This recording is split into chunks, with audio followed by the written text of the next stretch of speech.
بسم اللہ الرحمن الرحیم۔ مسائل اعتکاف کلپ نمبر 3۔ واجب غسل کے لیے معتکف کا مسجد سے باہر نکلنا۔ اگر کسی معتکف پر غسل واجب ہو جائے تو غسل کرنے کی ضرورت کے لیے معتکف کو باہر نکلنا جائز ہے، جن کے مسائل مندرجہ ذیل ہیں۔ نمبر 1، معتکف کو دن یا رات میں احتلام ہو جائے تو اعتکاف پر کوئی اثر نہیں پڑتا۔ نمبر 2، اگر مسجد کا کوئی غسل خانہ موجود ہے تو اس میں غسل کرنا چاہیے، لیکن اگر مسجد کا غسل خانہ نہیں ہے یا اس میں غسل کرنا کسی وجہ سے ممکن نہیں، مثلا مسجد میں پانی کے گرنے کا خطرہ ہے، تو اس صورت میں باہر جانا جائز ہے۔ نمبر 3، سردیوں میں احتلام ہو جائے، مسجد میں گرم پانی کا انتظام نہ ہو اور ٹھنڈے پانی سے نقصان کا اندیشہ ہو تو معتکف تیمم کرے، مسجد میں رہے اور اپنے گھر اطلاع کرے تاکہ پانی گرم ہو جائے۔ اگر قرب و جوار میں کوئی گرم حمام ہو تو وہاں جا سکتا ہے، ہو سکے تو وہاں بھی پہلے اطلاع کر دے اور فوراً غسل کر کے آ جائے۔ وضو کے لیے معتکف کا مسجد سے باہر نکلنا۔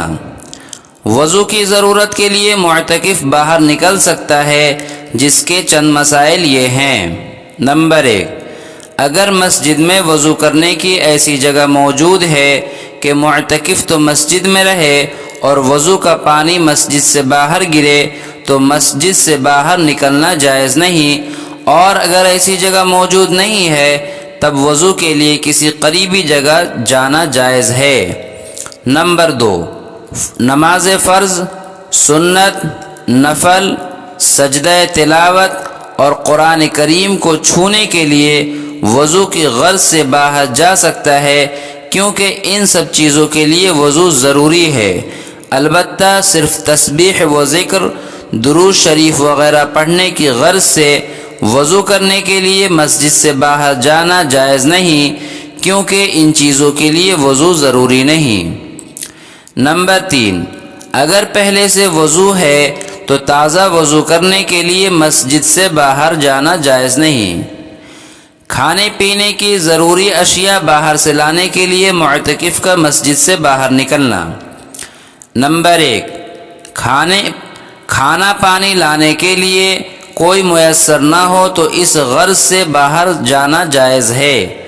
نمبر 2، ایسے وقت میں کھانا لینے کے لیے جائے جب اسے کھانا تیار مل جائے، لیکن اگر گھر میں جا کر اسے معلوم ہو کہ کھانے میں کچھ دیر ہے تو مختصر انتظار کر سکتا ہے۔ نمبر 3، اگر کھانا لانے کے ذمہ کسی کی لگا دی گئی ہے لیکن اتفاق سے وہ نہیں آیا، تب بھی کھانا لانے کے لیے باہر جا سکتا ہے۔ نماز جمعہ کے لیے معتکف کا مسجد سے باہر نکلنا۔ نمبر 1، بہتر ہے کہ ایسی مسجد میں اعتکاف کیا جائے جس میں نماز جمعہ ہوتی ہو، لیکن اگر کسی مسجد میں جمعہ نہیں ہوتا تو دوسری مسجد میں جمعہ پڑھنے کے لیے جا سکتا ہے، البتہ اس غرض کے لیے ایسے وقت میں نکلے جب اسے اندازہ ہو کہ جمعہ کی جگہ پہنچ کر 4 رکعت سنت ادا کرنے کے فوراً بعد خطبہ شروع ہو جائے گا۔ نمبر 2، کسی مسجد میں جمعہ پڑھنے کے لیے گیا تو فرض پڑھنے کے بعد سنتیں بھی وہیں پڑھ سکتا ہے، لیکن اس کے بعد ٹھہرنا جائز نہیں۔ تاہم اگر ضرورت سے زیادہ ٹھہرا تو چونکہ مسجد ہی میں ٹھہرا ہے اس لیے اعتکاف نہیں ٹوٹے گا۔ نمبر 3، جمعہ کی نماز کے یہ احکام صرف مردوں کے لیے ہیں، عورتوں کے لیے نہیں، کیونکہ عورتوں پر جمعہ واجب نہیں، لہٰذا ان کو جمعہ کے لیے جانے کی نہ ضرورت ہے اور نہ ان کے لیے جائز ہے۔ اذان دینے کے لیے معتکف کا مسجد سے باہر نکلنا۔ نمبر 1، اگر کوئی مؤذن اعتکاف میں بیٹھے اور اسے اذان دینے کے لیے مسجد سے باہر جانا پڑے تو جا سکتا ہے، البتہ اذان کے بعد باہر نہ ٹھہرے۔ نمبر 2، اگر اذان کی جگہ تک جانے کے لیے 2 راستے ہوں، ایک مسجد کی حد کے اندر سے اور دوسرا باہر سے تو اندر والے راستے سے جانا چاہیے۔ مزید چند مسائل: اگر شرعی ضرورت کی وجہ سے باہر گیا اور واپس آتے ہوئے کوئی بیمار مل گیا، اس کی چلتے چلتے بیمار پرسی کر لی یا چلتے چلتے سلام کر لیا یا نماز جنازہ بالکل تیار تھی اس میں شامل ہو گیا تو اس میں کوئی حرج نہیں ہے۔ اعتکاف نفل: اعتکاف نفل کے لیے خاص مدت اور خاص زمانہ کا ہونا ضروری نہیں اور نہ ہی روزہ رکھنا ضروری ہے۔ اس کے مسائل مندرجہ ذیل ہیں۔ نمبر 1، نفلی اعتکاف ہر مسجد میں ہوتا ہے، خواہ اس مسجد میں نماز باجماعت کا اہتمام ہو یا نہ ہو۔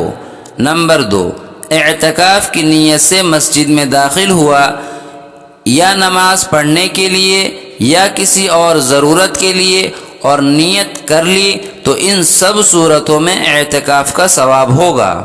نمبر 3، نفلی اعتکاف اس وقت تک باقی رہتا ہے جب تک آدمی مسجد میں رہے، باہر نکلنے سے اعتکاف ختم ہو جاتا ہے، ٹوٹتا نہیں۔ نمبر 4، نفلی اعتکاف میں بار بار اٹھ کر چلے جانا اور پھر آنا سب جائز ہے۔